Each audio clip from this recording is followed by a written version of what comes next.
Want to avoid the feedback negativity trap with your team? Make this one mindset change and transform your team to being more engaged, happy and productive, and see how you can enjoy being a manager.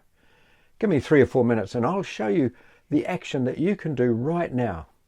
Imagine Michael Jordan's teacher saying to his mother, if Michael spent as much time learning geography as he does outside on the basketball court, he could have a much better chance of getting a job as a travel agent. Sound ridiculous, right?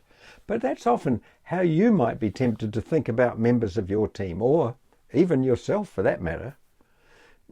In the traditional way of performance appraisals, this is what can happen.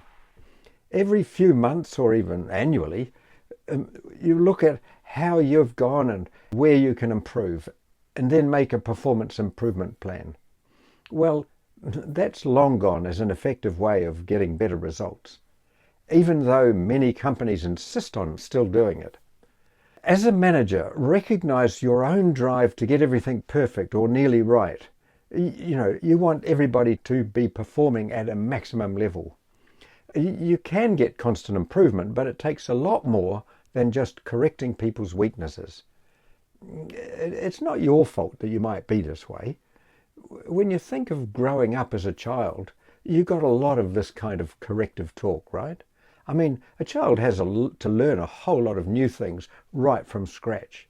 And this gets carried over into other areas like school. I mean, how many of your written reports or parent-teacher conversations would have pointed out what you need to develop more of? Now, this attitude carries over into performance appraisal systems that focus on reaching KPIs and developing competencies. Let's identify the area where you're not so good so we can make those areas better. Now, at times, you do want to have that conversation, especially when the person themselves wants to develop new skills. But that's the next level. You first of all wanted to create a culture that builds people's confidence, that recognizes their strengths and encourages them to trust you more when you do need to correct what they're doing. Here's the simple thing that you can do. Keep noticing people's strengths. Tell them what kind of contribution they're making and how this impacts positively in the business. Focus on giving people positive feedback. Give recognition for what they're doing well. Acknowledge their strength. Name what they're contributing to the team or the project.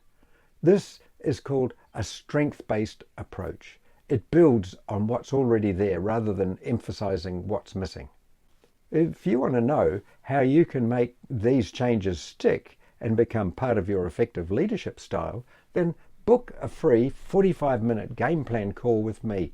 Let's see how you can avoid the feedback negativity trap and become a strength-based leader.